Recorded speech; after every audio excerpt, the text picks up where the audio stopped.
Benjamin Dixon Show is only possible with listener support.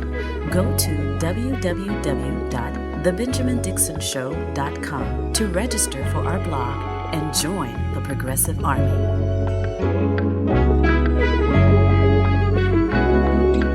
Today is Wednesday, June 28th, 2023. Thank you so much for joining me. Later in today's episode, I will be discussing the video of an evangelical pastor who made the claim that the reason slavery ended was because Black people repented and turned from our wicked ways, and that's why God delivered us from slavery. And here's what the Blacks did about 150 years ago.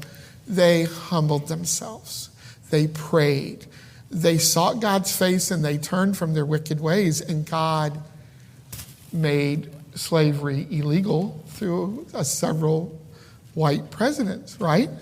That's coming up after our commercial break. But first, the United States Supreme Court has decided in a 6-3 decision to preserve our democracy. And while that may seem a bit hyperbolic, the details of Moore versus Harper really reveal that our democracy was on the line in this case. According to The Atlantic, in Moore versus Harper, the court was resolving whether there is a doctrine of constitutional interpretation known as the independent state legislatures. If the court had concluded that there is such a doctrine, it would have conferred on state legislatures plenary, exclusive, and judicially unreviewable power both to redraw congressional districts for federal elections and to appoint state electors who cast the votes for president and vice president on behalf of the voters of the states. It would have meant that the partisan gerrymandering of congressional districts by state legislatures would not be reviewable by the state courts, including the state's highest courts.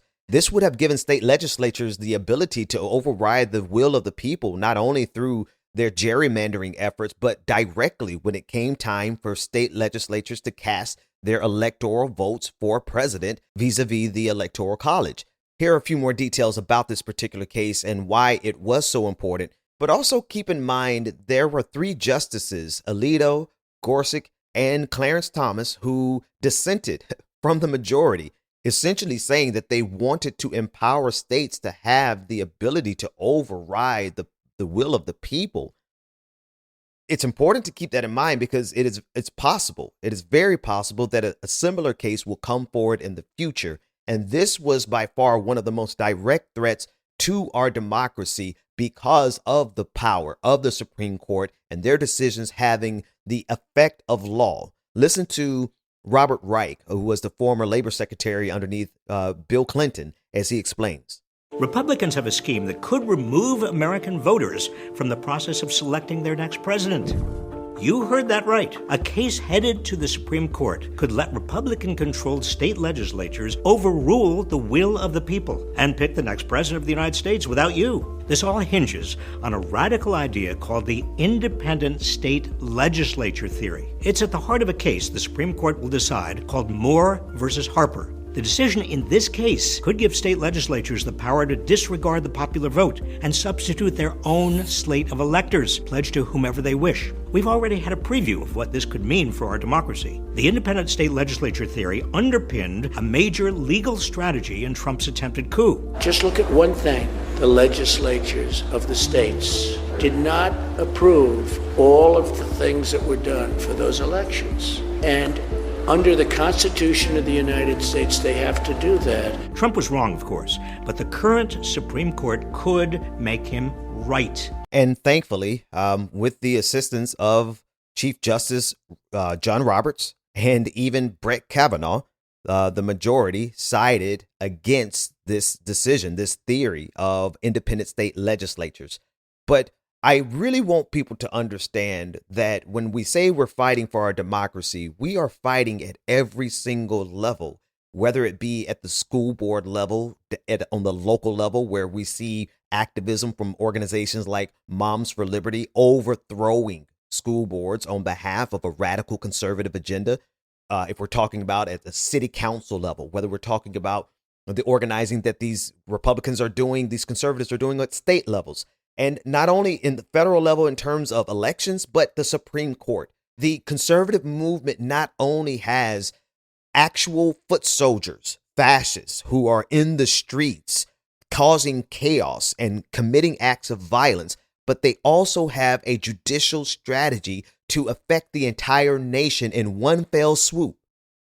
And so yesterday was a tremendous victory for democracy, but we can't take our eyes off the ball, because this is not the last time we're going to see the Republican Party and the conservative movement try to use the Supreme Court in order to do away with democracy. And if they can't accomplish it there, do remember that they have activists and apparatchiks at every level of our system, federal, state, and local, attempting to do the bidding of a radical conservative agenda by overruling the will of the people.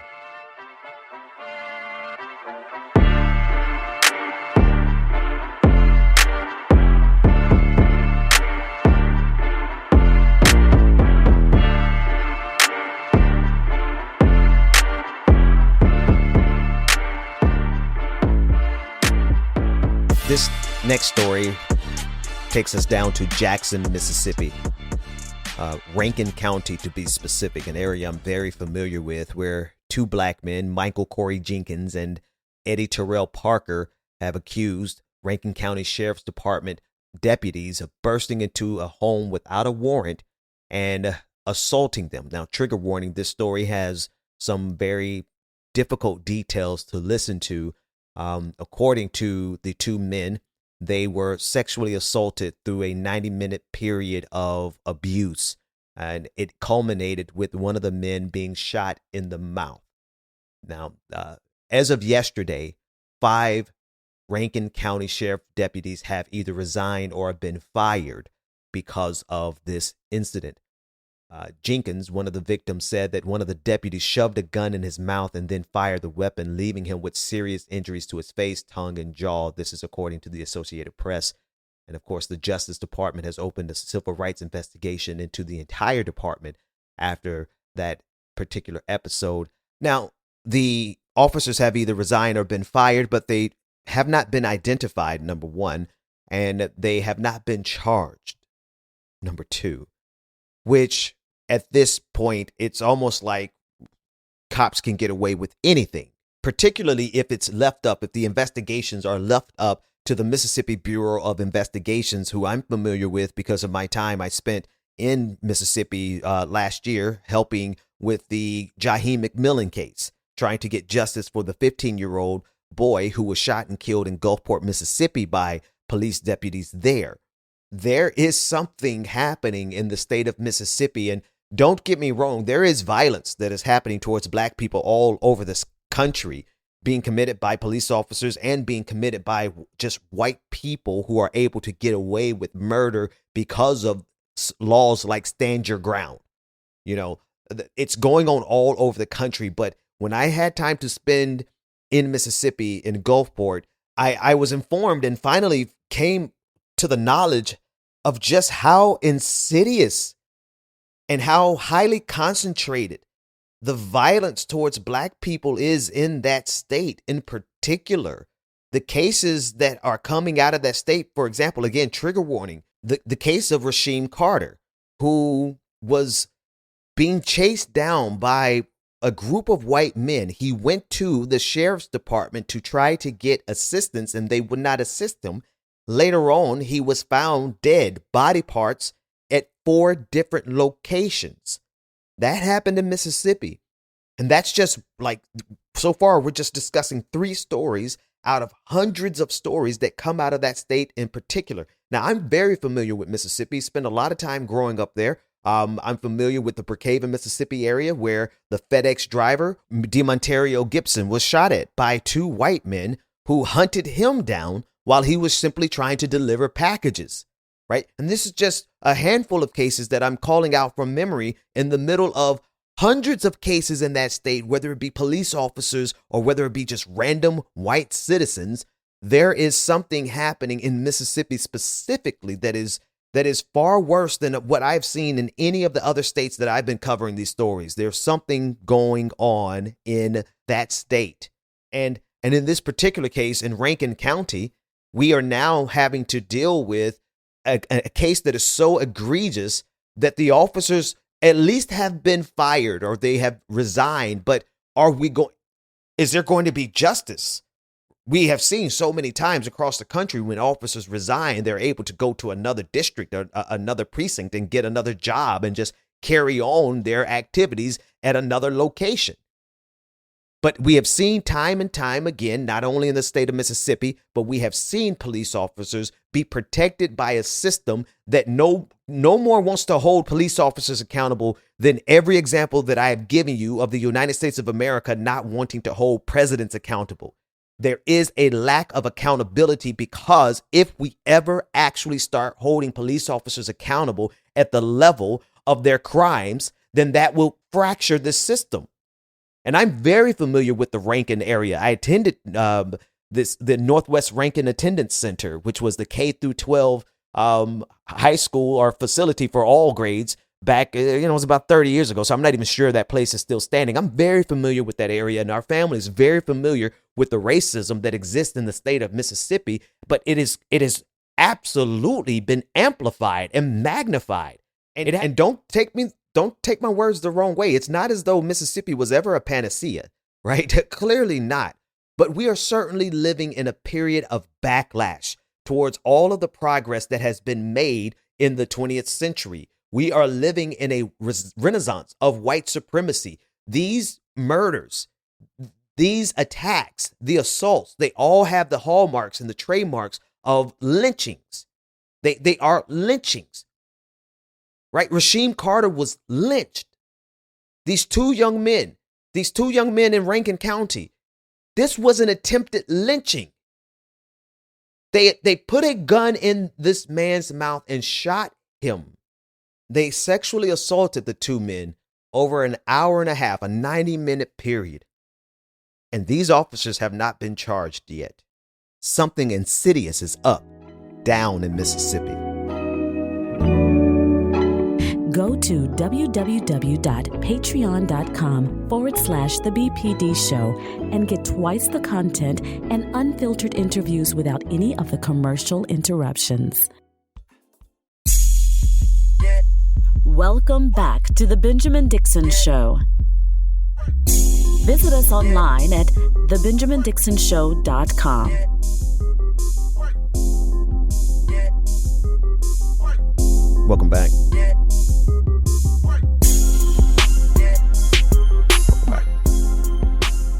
So listen, it's no secret that I am a minister, pastor, preacher, all those things. I have been so most of my life. And despite that, for the last 10 years, I've covered politics.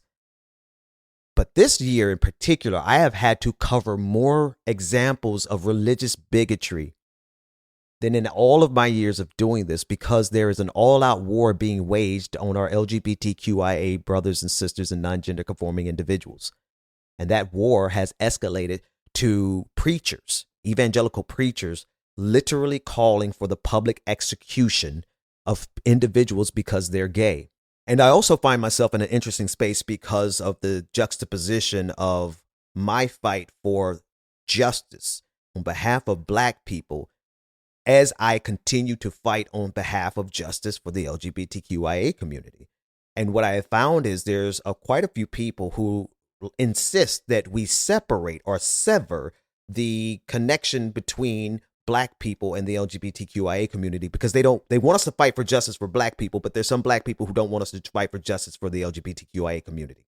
Okay. I want you to listen to this very short clip of Donald Trump so that you can understand why we have to do both at the same time. Because it's not as though once they're done going after the LGBTQIA community, it's not as though they're not coming after us. It's not as though they're not coming after both of us at the same time. I will immediately sign a new executive order to cut federal funding for any school pushing critical race theory, transgender insanity, and other inappropriate racial, sexual, or political content onto the lives of our children. Yeah. This was earlier this week to a thunderous applause. His biggest, listen to that applause. That was his biggest applause line of the night. This is Donald Trump making it clear that they see the fight against the LGBTQIA community as the same fight against the black community. So when people tell me that I shouldn't link together those two movements, I want to ask them, are you even aware of the fact that they want all of us gone? All of us. And the irony of this entire conversation for me personally, not collectively, the irony is that I am finding myself in the year of our Lord 2023 having to deal with the collision of all of these issues at the same exact time, which is why in today's Patrons Only episode, I have got to break down something that is that I feel has been a false teaching. The false teaching of Sodom and Gomorrah in the churches for the last, I don't know how many centuries. The false teaching of Sodom and Gomorrah. I will be dealing with that in the Patrons Only episode, because what's going on is happening on a religious level, right? They are using religion as a justification for their violence, and they specifically use Genesis 19, the story of Sodom and Gomorrah, as the justification for the violence that they want to wield against the LGBTQIA community. I've got to deal with that because it's a false teaching. It is a teaching that shows just how depraved the morality system of far too many Christians are. It is just completely and totally depraved when you look at all of the things that happened in Genesis 19 and your moral takeaway is to not be gay. When there's clearly a moral takeaway of do not commit the violence of rape, gang rape, or even being like Lot and offering your daughter to be gang raped by a crowd.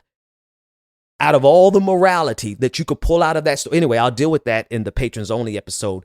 But there is a collision of all of our issues happening at the same exact time. And it is imperative that we unify and fight together, or else we will die separately in silos.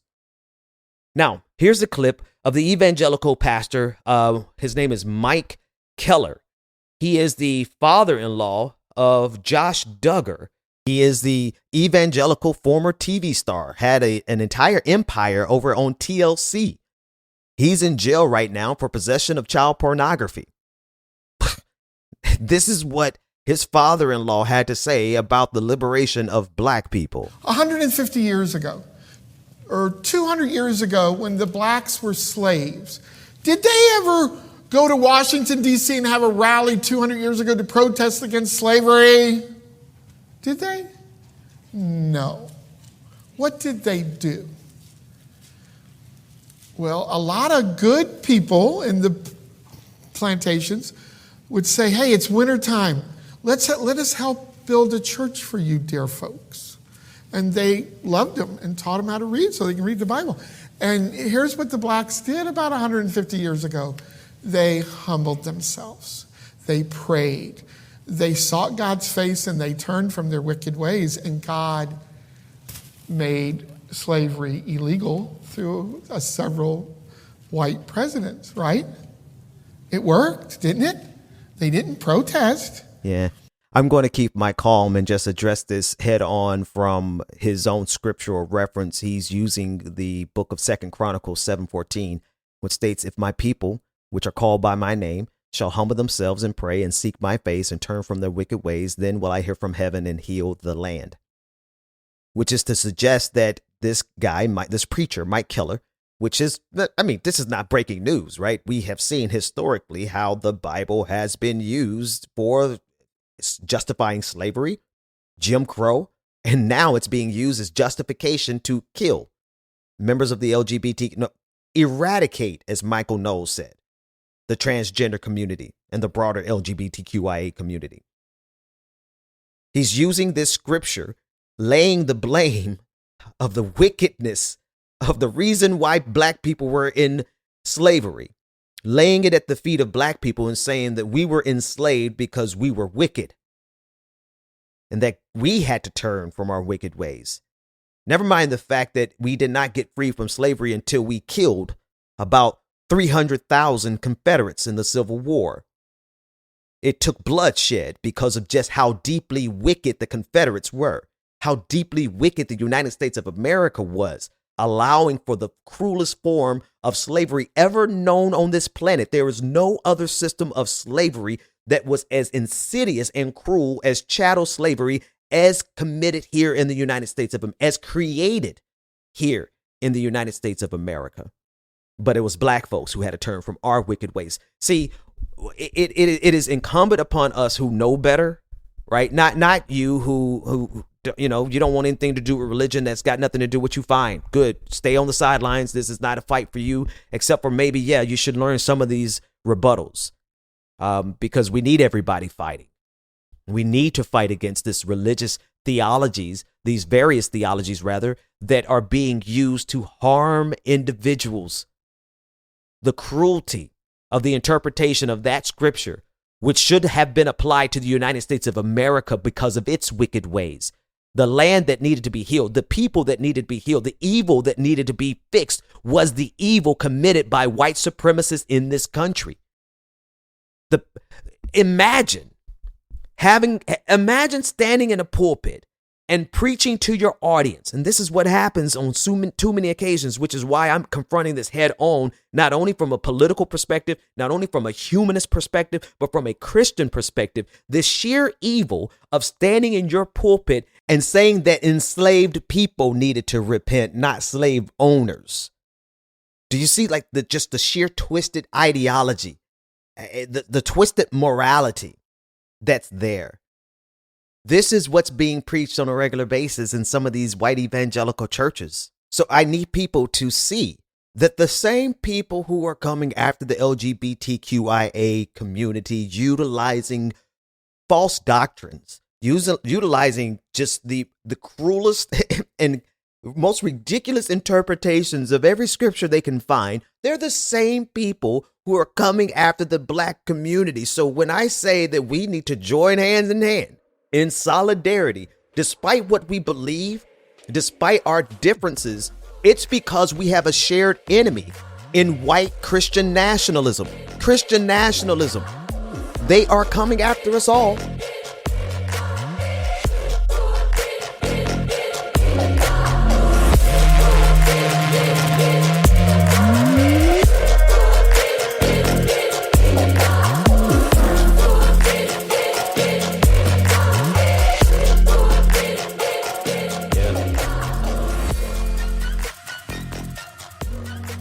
So yesterday I covered the propaganda, right? Honestly, I think it's stochastic terrorism that was committed when the video was uploaded from the Pride March, allegedly claiming that participants at the Pride March were chanting, "We're here, we're queer, and we're coming for your children." Yesterday, we covered the fact that the marchers were actually saying, "We're not going shopping." You could hear it for yourself. You could see their lips and read their lips for yourself. And there were two individuals, the cameraman and his partner, who was in the crowd. They were the only individuals there who were shouting, "We're coming for your children." That video was uploaded to the tune of now 50-some million views across social media. It has been promoted by the likes of Elon Musk. So the damage is done. But I thought it couldn't get any worse. NBC News and even Snopes, they are both going with this narrative that that's what happened, instead of doing even the smallest bit of journalism to debunk or even follow up with the original uploader of the video, who took it down because he realized he himself was duped. I played all that in yesterday's episode.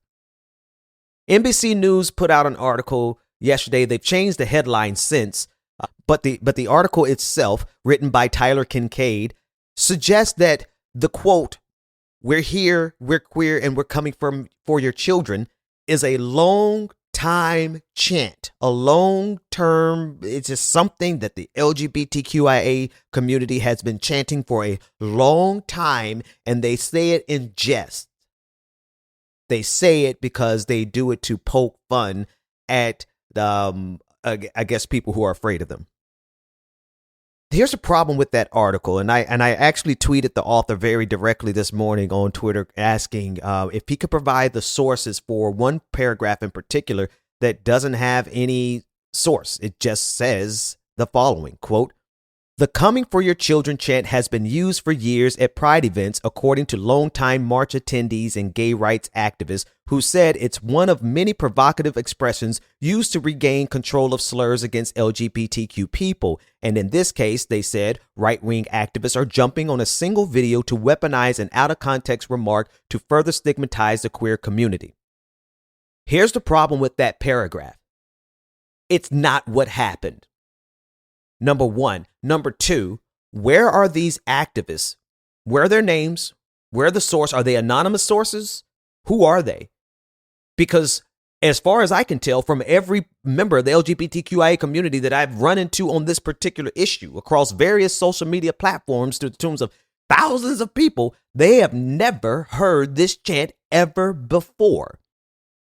But NBC News, with the help of Tyler Kincaid, put out an article saying that, oh, this is just something they say in jest.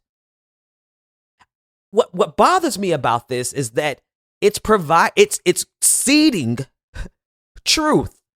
It's completely seeding the ground of objective reality based on what was in the video, which clearly shows that it was not the crowd of LGBTQ activists who were shouting that, but it was the cameraman and his lone operative in the crowd who turned her face to the camera, put her hands around her mouth so that she could amplify her voice, and intentionally projected that message, "We're coming for your children." It doesn't take an investigator to see that. It just takes a second look and for you to slow down with some integrity and examine the video, and you would realize it yourself, like the original person who uploaded the video. But not only NBC News, but Snopes.com. I made a mistake in yesterday's episode because once I saw it on Snopes, I saw the link and I'm like, okay, good. They're on top of it. I know that they'll get to the bottom of it. Then I finally clicked through the article and they justified it as well, saying, yes,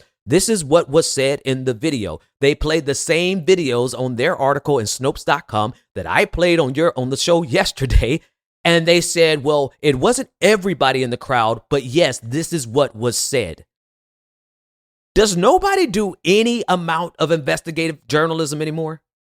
I know that that's a foolish question because it has nothing to do with investigative journalism. It has everything to do with complicit conspirators who are a part of every institution, including the media, who are doing their part to create an environment that is going to get people killed. Because there's no excuse. There's no justification for a so-called journalist to put something like this out. And in this paragraph that I read for you, he did not give a source. He sourced everything else above it, above that article, above that particular paragraph in the NBC News article. He sources the people that he was talking to. Underneath it, he sourced the conservative activists who were upset about it. He sourced them.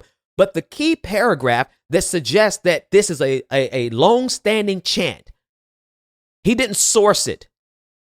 Good job, NBC, with the propaganda.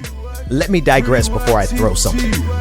Pretty white TT, pretty white TT, pretty white TT, pretty white TT, pretty white TT. One last quick story of triumph and victory. I don't know if you recall the Central Park Five, but this was a group of 5 individuals, young black men who were accused of sexually assaulting a jogger in Central Park. Donald Trump took out a full-page ad in the New York Times calling for the death penalty to come back so that these boys could be executed. One of those young men, finally, after years of living with this, he has now been elected in New York City. Yusef Salaam has been elected to the New York City Council from Harlem. And I want to play a little snippet of what he said. Take a listen in. Started from the bottom. Now we're here. This campaign has been about those who have been forgotten. All right. This campaign has been about our Harlem community who has been pushed into the margins of life. and made to believe that they were supposed to be there. What has happened in this campaign has restored my faith in knowing that I was born for this.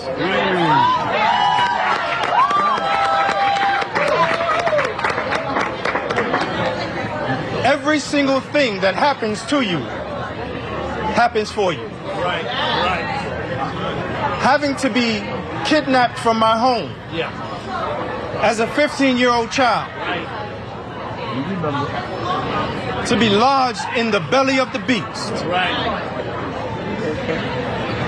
I was gifted to turn that experience into the womb of America. I was gifted because I was able to see it for what it really was. A system that was trying to make me believe that I was my ancestors' wildest nightmare. But I am my ancestors' wildest dream. The Benjamin Dixon Show is only possible with listener support. Go to www.patreon.com/The BPD Show and support The Benjamin Dixon Show. If you like this episode, be sure to share, like, and subscribe.